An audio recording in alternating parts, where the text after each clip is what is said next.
A little something for the weekend with Sam Hunt. Sam Hunt has been standing by and he's with us this morning. Good morning, Sam. Oh, good morning there, Wammo. Yeah, in fact, I thought you were running a bit late, and I started writing a poem which starts off, and the phone never rang. My apologies this morning, no, Sam. I was happy. I've got off on the school bus, and it's a mufti day today, so there's no school uniform at Royal Y College. Oh, that's good. What's the uniform normally like? Is it one of those drab greys or? It's blue. They wear a blue uniform. Oh yeah. Yeah. No. I mean, I hated uniforms of any kind. Yeah. In fact, one of the poems I like to do this morning mentions a person who didn't like khaki but preferred the iron suits of old. Very good. Yeah. Well, I've been at the festival last week. Yeah. What was that? That was the one in where is it? Between Kaiwaka and Mangawai. On yeah. the Worsfolds farm. Yeah. Well, the entrance the public went in was off a road called Settlement Road, which the name suggests, very old settled place. Mm. In fact, that farm, which they're good friends of mine who actually own the farm. It wasn't their festival, but it was their farm. And they were involved to some extent, I suppose. But it's a beautiful farm. Interestingly enough, that same farm, which is the venue, as I say, for this festival, Selective Sounds. Yeah. It was bloody good. There was one where Elliot Brown was playing it. Elliot played before. He played before me. He was great. I had to take that part in from backstage, which isn't ideal, but because obviously the sound's meant to go out front, so I could. But I really enjoyed hearing what I could have of Elliot and his band. They were bloody good. There's a fellow who's from Wellington that comes up and plays with them, Jackson somebody. He's a very, very fine guitarist. Yeah. Oh, cool. Bloody good. And I'll tell you what else I enjoyed, and I really hadn't ever sort of switched onto her music before, was Anika Moa. Oh, yes. Yeah. She's a good sort, eh? I didn't get her before, I'm afraid. Maybe I saw her in situations which I wasn't happy in or something. I don't know, but she was on after me. So once I finished, I buggered off up to a nice little place tucked away with an umbrella and a few other accoutrements. Yeah. and took an Anika's set, which was just lovely. And I was just going to say that the farm that there was that the festival took place on. Yeah. Is the Worsfolds farm. That's the same farm. Anyone who's read C.K. Stead's books from his childhood, like The Singing Whakapapa, that's the farm, and in many of his poems too, he recalls staying on a farm of his relations in the north, and that's the farm. Oh, there you go. So it's rather nice. Yeah. I knew many years ago, Carl Stead wrote me a poem, lovely poem about the farm horse Bosun. That was many years ago. And then 9 years ago, when I first moved up to the Kaipara here, I met my friends the Worsfolds, who were farmers, obviously. And they were talking about the days sort of old, and how Bill was talking about the farm horse Bosun. I'm thinking, I've heard of Bosun before. And anyway, it turns out they're second cousins and all that sort of stuff. So it was very good. Very good. And no, it was a good festival. I don't know sort of how it all went financially. I have no idea. But was it a reasonable turnout? Yeah. And then later on in the evening, I didn't stay for that, but Alf did, although he's not exactly 80. But anyway. Yeah. But there was apparently they were great. There was Cora. Yeah.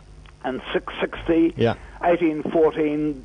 Dane Rundle. Solar Solarjar followed Anika, and then they went on up there, and Cora finished the night. Yeah. Nice. So that was great.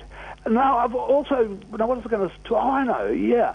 Look, I had an email from from a couple who sound like a very cosy couple. Their names are Angie and Andy. Now, how's that for a cosy couple sound? A&A. A&A. Well, good on them, Angie and Andy. Anyway, one of them, I don't know, I think Angie wrote the email. So Andy, her husband or boyfriend or whatever, must have missed my last week doing a poem that she wanted him to hear of Edwin Arlington Robinson. So I thought I'd take the opportunity to do this poem again. It's a very short one. You remember I did last week, Richard Corey? Yeah. The one that I'll just say that quickly, and then I'll just explain just a little bit about Edwin Arlington Robinson. It's quite interesting. When did he live? He was born in 1869, and he died in 1935. And he always had the great ambition to write the great North American epic, but sort of failed. He never. He's got these big long poems, so they don't really go anywhere. But in between times, he dashed these little ones off that he didn't put much weight on at all. And in fact, those are the ones he's remembered for. Here's Richard Corey, especially for Angie and Andy. I did it last week at the festival, actually. Now think about it. Whenever Richard Corey went downtown, we people on the pavement looked at him. He was a gentleman from soul to crown, clean-favoured and imperially slim. And he was always quietly arrayed, and he was always human when he talked, but still he fluttered pulses when he said good morning, and he glittered when he walked. And he was rich, yes, richer than a king, and admirably schooled in every grace. In fine, we thought that he was everything to make us wish that we were in his place. So on we worked and waited for the light, and went without the meat and cursed the bread. And Richard Corey, one calm summer night, went home and put a bullet through his head. So he's a very strange. Well, anyway, so that's for Andy and Angie.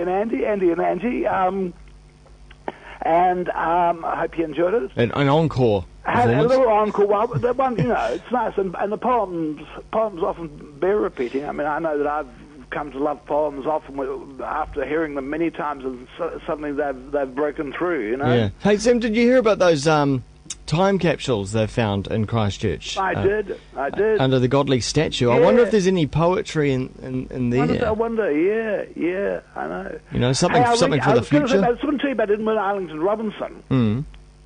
How he got a strange name. When he was born, his parents didn't want him. They wanted a girl, and they didn't name him. Anyway, when he was about 1 year old, they went for holiday. That couldn't have been too bad because they went for holidays, but the baby still didn't have a name. And so all the women challenged Edwin's mother to name her child, and she couldn't, and she wouldn't. And so they all put their names, all these women, vacationers at some quite smart resort in Lincoln County, or Maine, which is where they're from. And they all put their names in the hat, and a woman called Edwin. Her name was drawn from the hat, so it was decided that the baby's name would be Edwin, and she came from Arlington, and so that's where Edwin Arlington Robinson comes from. Oh, right. A strange little story, but look, I'll tell you this little poem.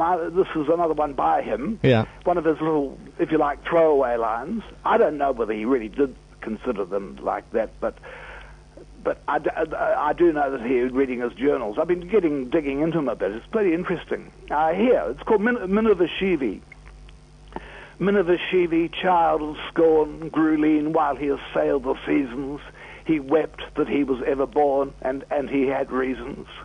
Minerva loved the days of old when swords were bright and steeds were prancing. The vision of a warrior bold would set him dancing. Minerva sighed for what was not, and dreamed and rested from his labours. He dreamed of Thebes and Camelot and Priam's neighbours. Minerva mourned the ripe renown that made so many a name so fragrant. He mourned romance now on the town, and art a vagrant. Minerva loved the Medici, albeit he had never seen one. He would have sinned incessantly could he have been one. Minerva cursed the commonplace and eyed a khaki suit with loathing. He missed the medieval grace of iron clothing. Minerva scorned the gold he sought, but sore annoyed he was without it. Minerva thought and thought and thought and thought about it. Minerva Shivi, born too late, scratched his head and kept on thinking. Minerva coughed and called it fate and kept on drinking. Ah, brilliant. Hey? I like that. He's good. Yeah. Minavashvili child of scorn, cursed that he was ever born, and he had reasons. Well, maybe we all have good reasons. Maybe he said piously, but maybe have good reasons to be alive. And absolutely. And I hope you all have a good weekend. Yeah, you too. Thanks very much, Sam. It is a weekend, isn't it? It certainly is. It must be, because we're talking to each other. We're on the eve. Good on you. See you, Wammo. See ya. See ya. That was a little something for the weekend with Sam Hunt, only on Kiwi FM.